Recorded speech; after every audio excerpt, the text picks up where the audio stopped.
Bonjour. Dans l'encyclique Laudato Si, au chapitre 2, intitulé L'Évangile de la création, après un dossier biblique qui couvre les paragraphes 65 à 75, le pape François aborde sa propre vision, sa vision personnelle, mais assez traditionnelle, somme toute, de la théologie de la création. Et en particulier, au paragraphe 82 et 83, il précise sa théologie des créatures non humaines. Et pour le pape François, les autres êtres vivants ont leur valeur propre, et nous l'avons vu, et non pas simplement une valeur relative au bonheur, à l'utilité pour l'espèce humaine. Ce qui est un petit peu différent de ce qu'on peut connaître dans la tradition, notamment issue de la scolastique médiévale. Il y a donc quelque chose de reconnu comme quelque chose un danger qui est souligné par le pape François, ne pas chosifier, ne pas instrumentaliser les autres êtres vivants. Et dit-il au paragraphe 82, il serait aussi erroné de penser que les autres êtres vivants doivent être considérés comme de purs objets. Donc, cette valeur propre des autres êtres vivants, animaux, végétaux, etc., ne se fonde pas sur une seule sollicitude bienveillante de ce que Dieu a créé.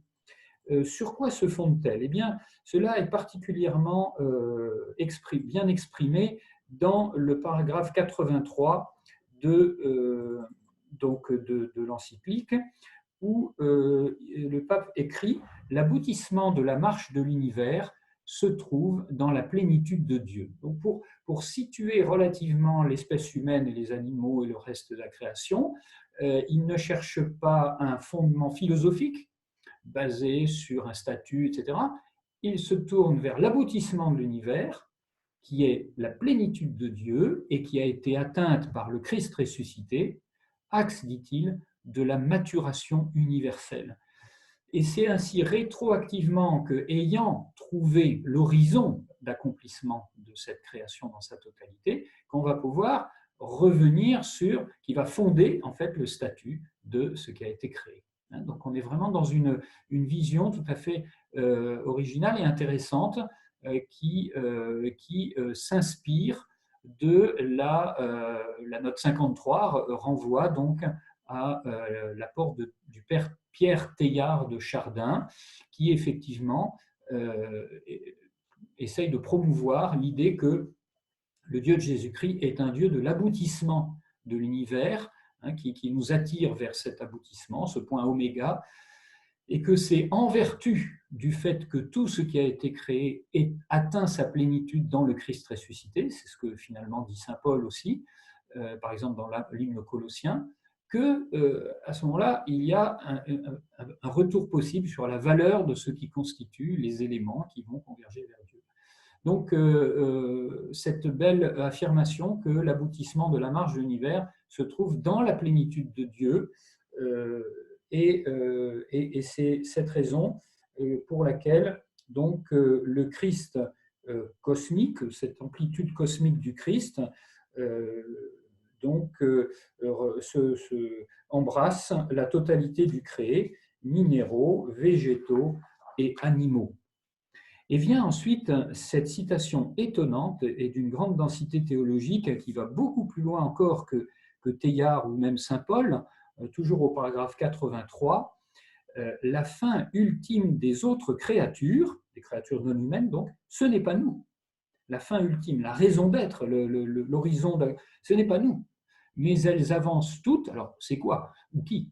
Mais elles avancent toutes avec nous et par nous, jusqu'au terme commun qui est Dieu, dans une plénitude transcendante où le Christ ressuscité embrasse et illumine tout. Donc nous avons l'idée du Christ, plérome, plénitude de tout ce qui est accomplissement, figure d'accomplissement de tout ce qui est, et pas de tous les hommes ou toutes les âmes humaines, ou des fidèles, ou que sais-je. C'est la figure d'accomplissement de tout ce qui est, et cette figure d'accomplissement convoque, attire, aimante la totalité des créatures. Donc la fin ultime des autres créatures ne sont pas là à notre service pour nous permettre d'avancer. Par elles, nous avançons aussi, mais elles avancent toutes avec nous et par nous jusqu'au terme commun qui est Dieu. Et cette dernière partie du paragraphe précise le rôle de l'être humain dans la manière commune d'avancer vers le Christ. Eh bien, l'être humain, lui, doué d'intelligence et d'amour, attiré lui-même par la plénitude du Christ, bien sûr, lui, il est appelé à reconduire toutes les créatures à leur Créateur.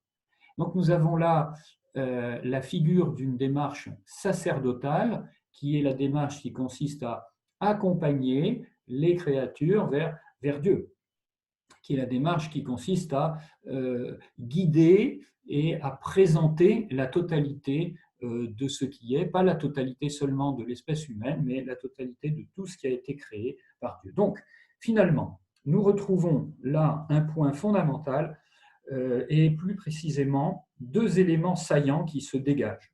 Le premier, c'est Dieu a créé le monde, non pas pour nous, mais pour le Christ. Le but, le motif de la création, le but et le motif de la création, c'est le Christ.